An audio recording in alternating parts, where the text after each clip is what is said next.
สาวเก่าสายคนจนย้อนเหตุผลคือความทุกข์เจ้าว่าปอบลอละเจ็บแต่ไทยแต่บอกเคยลืมเจ้าภาพยังตามเป็นเงาผู้สาวอายเขาได้แต่งลายามคิดทอดแทนโอ้อยากมองขึ้นฟ้าให้เธอโหหากบ่ลืมดอกเด่นนางโอ้ยนี่น้อง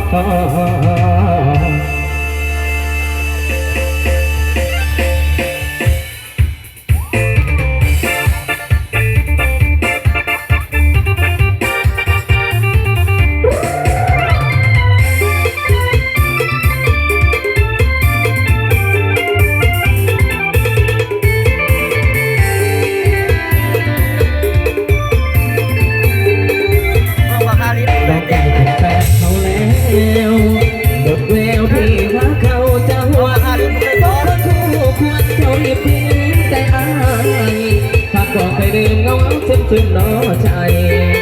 ไรวาสนาเจ้าเท่าฟ้าอย่างพายวันที่จะเดินจากไปตัวใจอ้ายทรมานกองเท่านั้นยาผักกระแพงจังไงยังคือโทษหาเสมอไม่ยังออกกูฟังทุกจะบอกกับเธอตรงไรกันเธอไปใจคุยจะให้เป็นเพื่อนจากที่เดินจะมาถึงวันไทยมาที่เจ็บไปใจขอเธออกกับพี่ว่าจะกันคนนี้ก็เลยไอ้หักเฮาทำได้ลงคนใจร้ายพ่อผู้ใหม่ปล่อยให้จมความเปล่าแต่เกิดอะไรการทำหน้าที่แฟนเก่าก็เกิดในเกิดตัวตายให้เขาเรียกเธอว่าแฟนคือความแก่เจ็บมาแสนกว่าโหดเจ้ากับบนเธอว่าบนไอ้ในบ่พ่อในหัวทางเจ็บกับบางไอ้คอยทำเกินเธอก็ใจดีจอยยิ้มดีด้วยไปได้ตัวคอยไว้ตัวนั้นกับคนบางคนยังส่วนอดีตข้างหลังคือไอ้อยากเติมเติมขอจดจำแต่สิ่งดีๆพอวันเดือนปีที่เคยร่วมกันใช้ใจเป็นเมียเขาเด้อผู้สาวอายเป็นแฟนเขาเด้อผู้สาวอายทุกความเสียใจไอ้ขอรับเป็นภาระ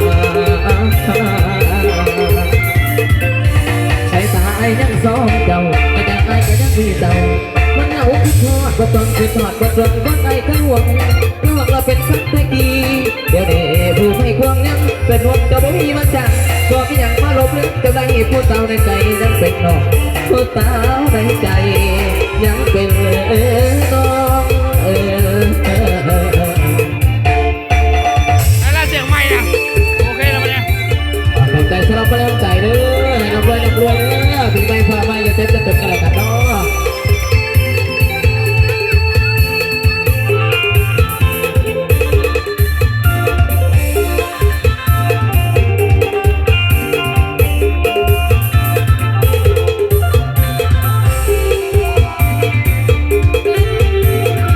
สงสารเหลือทนสาวแม่หาอ่อน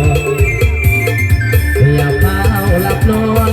ฟังเพลงอายก่อนเถิดนักปืนทียามผัวน้องจากน้องนางอย่าเศร้าโศกีส่งมาหากเอาอายดีน้องจะบ่มีความสุขและทนสงสารเหลือทนสาวแม่หาอ่อนน้ำตาน้องไหลท่วมมนสาวแม่หาอ่อนตัวหากรักไกลเศร้าเธอนะน้องเนื้อทองจะห้องไห้ไอเองก็ยังเห็นใจสบายอย่าให้โดนเป็นแม่หารูปร่างของน้องยังงามอายขอติดตามคนงามนั้นเมื่อถึงเศร้าหน้าอย่างอายน้องก็ต้องการเพื่อใจแต่แฟนทางมาทรมาน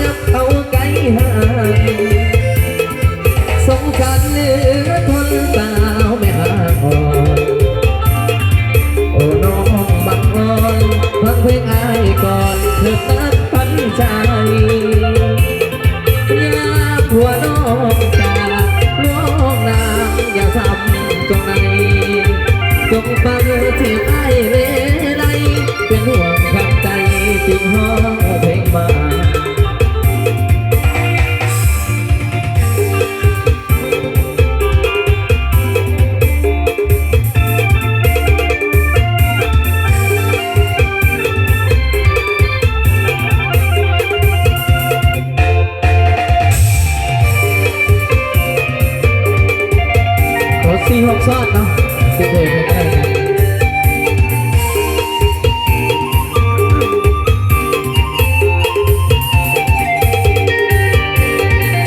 ก็อยากเชื่อสายตาว่าภาพตรงหน้าสิเป็นตามจริงก็คนที่เคยสัญญาคนบอกกันว่าบ่ตายบ่ทอดทิ้งกำลังกอดกันอีกจริงกอดอีกจริงอยู่กับตัวเองจะยกให้คนเบิดใจเพื่อข้าเทียงไกลปลอบใจวันคืนที่ยกที่กันและกันนักร้องป่าฟังยากที่ต่อยกันเบิดจากไหนมากลายเป็นเรื่องมาเหตุกันอันแค่น้องใจคอแล้วคำว่าฟ้าขังเมื่อนั้นมันเหียถึงตายแล้วคนที่มาทักลายเมื่อมีหัวใจเอาไปมาตนแค่บ่มีแห่งหายใจลาลอยไปทั้งตัวตนกลั้นใจฟังเหตุผลของคนที่เศร้าหากัน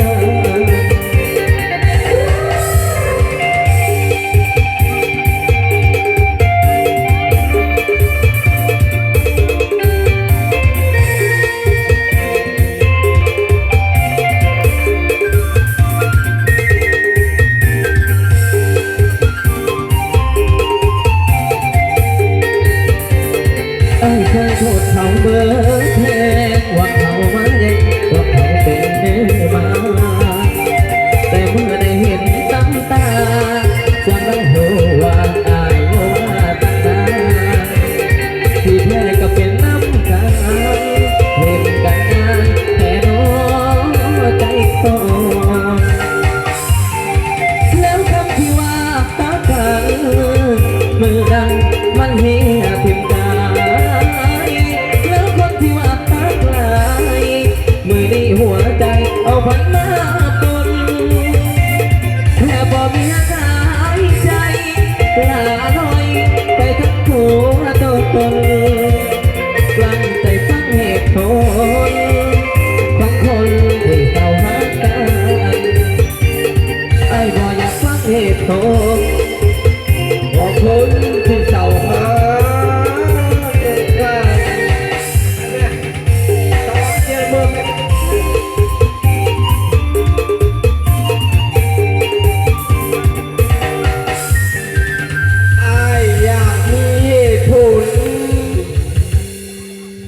ของคน